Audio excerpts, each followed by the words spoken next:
হরে কৃষ্ণ কৃষ্ণ কৃষ্ণ হরে হরে। তো ভক্তবৃন্দগণ, আজকের ভিডিওটি রয়েছে নতুন বছরে 2026 সালের 14ই জানুয়ারি বুধবার পালিত হয়েছিল ছড়তিলা একাদশী। যে সকল কৃষ্ণ ভক্তরা এই ছড়তিলা একাদশী ব্রতটি পালন করেছিলেন তারা বিশেষভাবে এই ছড়তিলা একাদশীর ব্রতের দিন 6টি ভাবে অবশ্যই তিলের কাজ আপনারা করেছিলেন।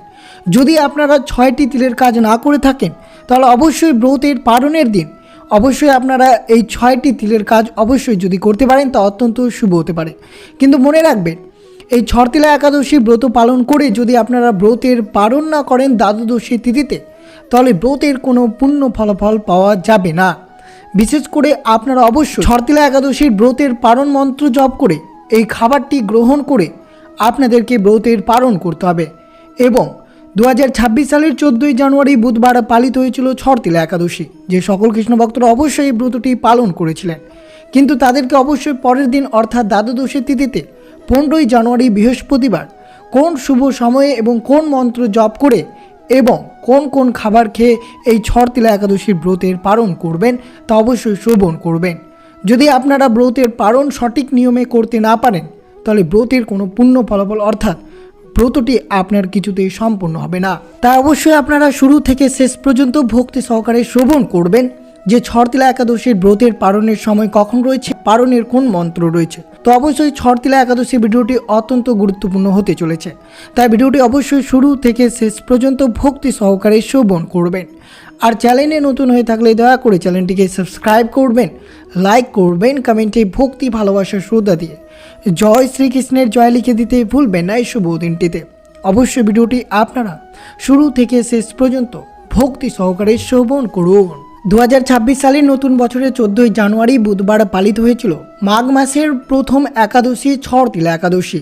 অর্থাৎ ছড়তিলা একাদশীকে মাঘ মাসের প্রথম একাদশী হিসেবে বিবেচনা করা হয়েছে। ছড়তিলা একাদশী হচ্ছে মাঘ মাসের কৃষ্ণপক্ষের 11তম দিনে যে একাদশী ব্রতটি পালিত হয় তাকে আমরা ছড়তিলা একাদশী বলে থাকি। যে সকল কৃষ্ণ ভক্তরা 14ই জানুয়ারি ছড়তিলা একাদশী ব্রত পালন করে ভগবান বিষ্ণুর পুজো আরাধনা করেছিলেন এবং ভগবান বিষ্ণুকে তিল উৎসর্গ করেছিলেন তা অত্যন্ত শুভ হতে পারে। কিন্তু বিশেষভাবে যদি আপনারা কোনো কারণবশত তিল উৎসর্গ করতে ভুলে গিয়েছেন তা অবশ্যই আপনারা ছড়তিলা একাদশীর ব্রতের পালনের দিন বিশেষভাবে বিষ্ণুর পুজো করবেন এবং অবশ্যই আপনারা তিল উৎসর্গ করতে পারেন। যদি আপনারা ব্রত চলমান তিল উৎসর্গ না করে থাকেন তাহলে অবশ্যই ব্রতের পালনের সময় তিল উৎসর্গ করলে কোনো অসুবিধা হবে না, বিশেষ করে পুণ্য অর্জন পাওয়া যায়। এই একাদশী উপবাস বিশেষভাবে তিলের বীজ করা হয়ে থাকে, তাই একে ছৌটিলা বা ছড়তিলা একাদশী বলা হয়। যারা ছড়তিলা একাদশী উপবাস পালন করে তারা বিশেষ করে সুখ সমৃদ্ধি এবং পুণ্য লাভ করে থাকেন। অন্যদিকে পাপ দুঃখ দূর হয়।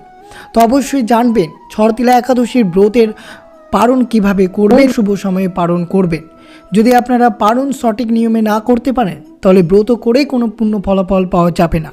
আর বিশেষ করে ছড়তিলা একাদশীর দিন সকল ভক্তরা অবশ্যই ব্রত কথাটি শ্রবণ করেছিলেন, তার সাথে অবশ্যই পালনের দিন যদি একনিষ্ঠা মনে শ্রবণ করতে পারেন তারও সুবিধা হতে পারে আপনাদের জন্য। বিশেষ করে ছড়তিলা একাদশীর যে সকল ভক্তরা ব্রতটি পালন করে রাত্রি জাগরণ করে কৃষ্ণ নাম ভগবান শ্রীবিষ্ণুর সহস্র নাম পাঠ করেছিলেন তারা অত্যন্ত শুভ ফলদায়ক হতে পারে। তবে যারা এই দিনে তিল দান করেন তারা নাকি দরিদ্র থেকে মুক্ত পান।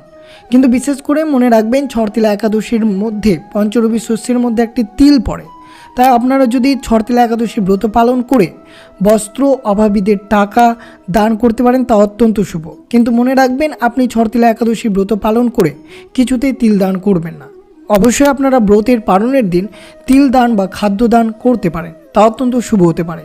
যেহেতু একাদশী চলমান পঞ্চরবি শস্য গ্রহণ করা নিষিদ্ধ রয়েছে, তাই অন্যকে গ্রহণ করালে তা আপনি পাপের অংশীদারি হতে হবে। তাই ব্রত চলমান অবশ্যই পঞ্চরবি শস্য দান করা থেকে বিরত থাকবেন।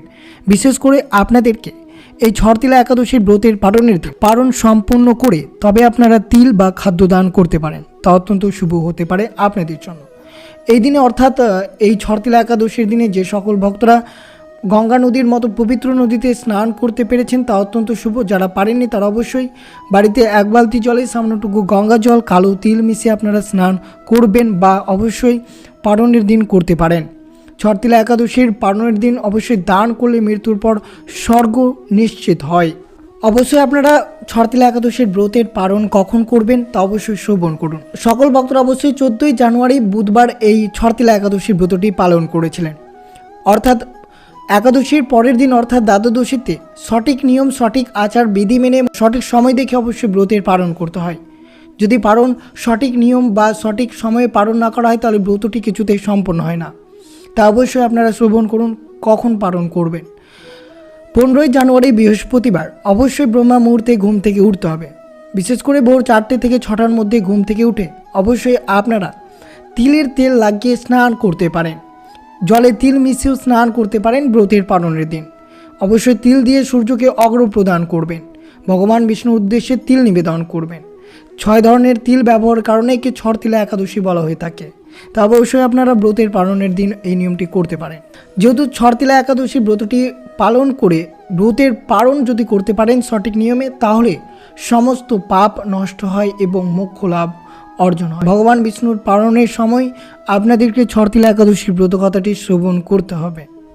বিশেষ করে মনে রাখবেন পালনের দিন অবশ্যই ঠাকুর ঘর পরিষ্কার পরিচ্ছন্ন করে অবশ্যই ভগবান বিষ্ণু এবং মাতা দেবীর সম্পদের লক্ষ্মীর পুজো আরাধনা করতে হবে।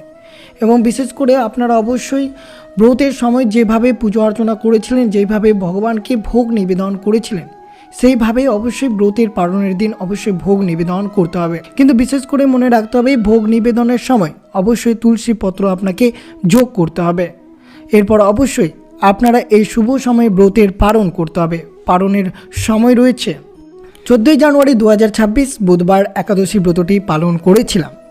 অর্থাৎ পরের দিন অর্থাৎ আজ 15ই জানুয়ারি 2026 বৃহস্পতিবার ছড়তিলা একাদশীর পালনের সময়। পশ্চিমবঙ্গের পালনের সময় রয়েছে সকাল 5:46 থেকে শুরু করে 9:23 মধ্যে। ভারত অর্থাৎ মায়াপুর পশ্চিমবঙ্গের সকল বাসিন্দারা এই শুভ সময়ে পালন করতে হবে। এবং অনেক ভক্তরা প্রশ্ন করেছেন প্রভু বাংলাদেশের পালনের সময় কি রয়েছে। যেটি আপনাদের সাথে তুলে ধরা হলো সেটি হচ্ছে ভারত, মায়াপুর এবং পশ্চিমবঙ্গের। এরপর অবশ্যই আপনারা জানবেন বাংলাদেশের পালনের সময় কখন রয়েছে। বাংলাদেশের পালনের সময় রয়েছে 15ই জানুয়ারি বৃহস্পতিবার সকাল 6:42 থেকে শুরু করে 10:19 মধ্যে এই ছড়তিলা একাদশীর ব্রতের পালন করতে হবে। তো অবশ্যই কোন খাবার এবং কোন মন্ত্রটি জপ করে ব্রতের পালন করবেন।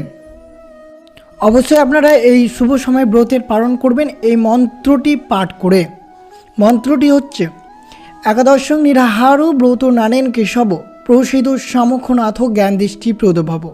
এই মন্ত্রটি পাঠ করে শ্রীকৃষ্ণের কাছে ক্ষমা প্রার্থনা করে উপবাস ভঙ্গ করবেন, যা সমস্ত পাপ নাশ করে এবং ভক্তি ও জ্ঞান প্রদানে সাহায্য করে বলে বিশ্বাস রয়েছে।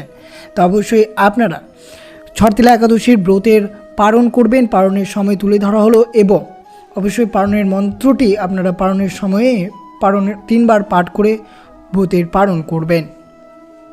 বিশেষ করে অবশ্যই এইভাবে যদি আপনারা ব্রতের পালন করতে পারেন তাহলে অবশ্যই ছড়তিলা একাদশীর ব্রতের পূর্ণ ফলাফল পাওয়া যায়। আর অবশ্যই আপনারা ভগবান বিষ্ণুর চরণামৃত পান করে ব্রত উপবাস ভঙ্গ করতে পারেন বা অবশ্যই পঞ্চরবি শস্য গ্রহণ করে আপনারা ব্রতটি ভঙ্গ করতে পারেন। এছাড়া অবশ্যই আপনারা ভগবান বিষ্ণুর তিল প্রসাদ অবশ্যই গ্রহণ করে পালন করতে পারেন। তো অবশ্যই ব্রতের পালনের দিন ছড়তিলা একাদশীর ব্রত মাহাত্ম্যকথা অবশ্যই একটিবার হলেও শ্রবণ করুন। মাঘ মাসের কৃষ্ণপক্ষের ছড়তিলা একাদশীর মাহাত্ম্য ভবিষ্যৎ পুরাণে বর্ণিত আছে। যুধিষ্ঠির মহারাজ বললেন, হে জগন্নাথ, মাঘ মাসের কৃষ্ণপক্ষের একাদশীর নাম কি, বিধি বা কি এবং তার কি ফল সবিস্তারে বর্ণনা করুন। তদুত্তরে ভগবান বললেন, হে রাজন, এই একাদশী ছড়তিলা নামে জগতে বিদিত। একসময় দালব্য ঋষি মুনিশ্রেষ্ঠ পুলস্তককে জিজ্ঞাসা করলেন, মর্তলোকে মানুষের ব্রহ্ম হত্যা, গো হত্যা, অন্যের সম্পদহরণ আদি পাপ কর্ম দ্বারা নরকে গমন করে, যাতে তারা নরক গতি থেকে রক্ষা পায়, তা যথাযথভাবে আমাকে উপদেশ করুন। অনায়াসে সাধন করা যায় এমন কোনো কাজের মাধ্যমে যদি তাদের এই পাপ থেকে উদ্ধারের কোনো উপায় থাকে তা বলুন। ঋষি পুলস্ত বললেন, হে মহাভাগ, তুমি একটি গোপনীয় উত্তম বিষয়ে প্রশ্ন করেছ। মাঘ মাসে সূচি, জিতেন্দ্রীয়, কাম, ক্রোধ আদি শূন্য হয়ে স্নানের পর সর্বদেবেশ্বরের শ্রীকৃষ্ণের পুজো করবে। পুজোতে কোনো বিঘ্ন ঘটলে কৃষ্ণ নাম স্মরণ করবে। রাত্রিতে আর্চনান্তে হোম করবে। তারপর চন্দন, কর্পূর, শর্করা দিয়ে দ্বারা নৈবেদ্য প্রস্তুতি করে ভগবান বিষ্ণুকে নিবেদন করবেন। অথবা অবশ্যই আপনারা সর্বদা ভগবান শ্রীবিষ্ণুর নাম জপ করবেন এই শুভ দিনে।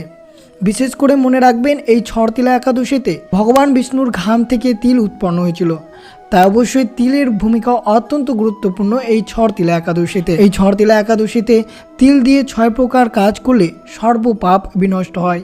এই জন্য এই একাদশীর নাম ছড়তিলা একাদশী। তার সাথে অবশ্যই আপনারা ব্রতের পালনের দিন বিশেষ করে এই ছড়তিলা একাদশীর ব্রতকথাটি শ্রবণ করুন। পুরাণকালে মর্তলোকে এক ব্রাহ্মণী বাস করতেন। সে প্রত্যহ অর্থাৎ প্রত্যেক দিন ব্রত আচার, ভগবান বিষ্ণুর পুজো আরাধনায় মগ্ন থাকতেন। উপবাস ক্রমে তার শরীর অত্যন্ত ক্ষীণ হয়ে গেছিল। সেই মহাসতী ব্রাহ্মণী অন্যের কাছ থেকে দ্রাবাদি গ্রহণ করে দেবতা, ব্রাহ্মণ, কুমারীদের ভক্তি ভরে দান করত, কিন্তু কখনো ভিক্ষুককে ভিক্ষাদান বা ব্রাহ্মণকে অন্নদান করেননি। এইভাবেই বহু বছর অতিক্রান্ত হলো। আমি চিন্তা করলাম, কষ্টসাধ্য বিভিন্ন ব্রত করার ফলে এই ব্রাহ্মণের শরীরটি শুকিয়ে যাচ্ছে। সে যথাযথভাবে বৈষ্ণবদের অর্চনও করেছে, কিন্তু তাদের পরিতৃপ্তির জন্য কখনো অন্ন দান করেননি। তাই আমি একদিন কপালিক রূপ ধারণ করে তামার পাত্র হাতে নিয়ে তার কাছে ভিক্ষা প্রার্থনা করলাম। ব্রাহ্মণীকে বললাম, ব্রাহ্মণী বলল, হে ব্রহ্মাণ, তুমি কোত্থেকে এসেছো, কোথায় যাবে তা আমাকে বলো। আমি বললাম, হে সুন্দরী, আমাকে ভিক্ষা দাও। তখন সে ক্রুদ্ধ হয়ে আমার পাত্রে একটি মাটির ঢালা নিক্ষেপ করলো। তারপর আমি সেখান থেকে চলে গেলাম। বহুকাল পর সে ব্রাহ্মণী ব্রতের প্রভাবে সশরীরে স্বর্গে গমন করলেন। মাটির ঢালা দানের ফলে একটি মনোরম গৃহ সে প্রাপ্ত হলো। কিন্তু হে নারদ, সেখানে কোনো ধান ও চাল কিছুই ছিল না। গৃহ শীর্ণ দেখে মহাক্রোধে সে আমার কাছে এসে বলল, আমি ব্রত কৃচ্ছা সাধন ও উপাসনার মাধ্যমে নারায়ণের আরাধনা করেছি, তবে হে জনার্দন, আমার গৃহে কিছুই দেখছি না কেন হে নারদ। তখন আমি তাকে বললাম, তুমি নিজ গৃহে দরজা বন্ধ করে বসে থাকো। মর্তলোকের মানবী সশরীরে স্বর্গে এসে শুনে দেবতাদের পত্নীরা তোমাকে দেখতে আসবে, কিন্তু তুমি দরজা খুলবে না। তুমি তাদের কাছে ছড়তিলা ব্রতের পুণ্য ফল প্রার্থনা করবে। যদি তারা সেই ফল প্রদানে রাজি হয় তবেই দরজা খুলবে। এরপর দেবপত্নীরা সেখানে এসে তারা দর্শন প্রার্থনা করলেন। তাদের মধ্যে এক দেবপত্নী তার ছড়তিলা ব্রতজনিত পুণ্যফল তাকে প্রদান করল। তখন সেই ব্রাহ্মণী দিব্য কান্তি বিশিষ্টা হলো এবং তার গৃহে ধন ধান্য ভরে গেল। তার উদ্ঘাটন করলেও দেবপত্নীরা তাকে দর্শন করে বিস্মিত হলো। হে নারদ, অতিরিক্ত বিষয় ভাবনা করা উচিত নয়। বিত্ত শাস্ত্র অকার্তব্য, নিজ সাধ্যমতো তিল, বস্ত্র, অন্ন দান করবে। ছড়তিলা ব্রতের প্রভাবে দারিদ্রতা, শারীরিক কষ্ট, দুর্ভাগ্য প্রভৃতি বিনষ্ট হয়। এই বিধি অনুসারে তিল দান করলে মানুষের অনায়াসে সমস্ত পাপ থেকে মুক্ত হয়। তো অবশ্যই শ্রবণ করলেন ছড়তিলা একাদশীর ব্রতের পালনের দিন এই ছড়তিলা একাদশীর ব্রত কথাটি, যেটি শ্রবণ করলে আপনাদের শত শত পাপ বিনষ্ট হয়। আর অবশ্যই আপনারা যদি ব্রত চলমান 6 প্রকার তিলের কাজ যদি না করে থাকেন, তাহলে অবশ্যই ব্রতের পালনের দিন পারণ মন্ত্র জপ করে পালন করে অবশ্যই আপনারা ছড়তিলার 6টি কাজ করতে পারেন। এবং অবশ্যই শুভ দিনে তিল দান করবেন, খাবার দান করবেন, বস্ত্র দান করতে পারেন, তা অত্যন্ত শুভ হতে পারে। তো এই ছিল ভিডিওটি ভালো লাগলো অবশ্যই চ্যানেলটিকে সাবস্ক্রাইব করবেন, লাইক করবেন, কমেন্টে ভক্তি, ভালোবাসা, শ্রদ্ধা দিয়ে জয় শ্রীকৃষ্ণের জয় লিখে দিতে ভুলবেন না। এই শুভ দিনটিতে সুস্থ থাকবেন, সতর্ক থাকবেন। জয় শ্রীকৃষ্ণ, রাধে রাধে।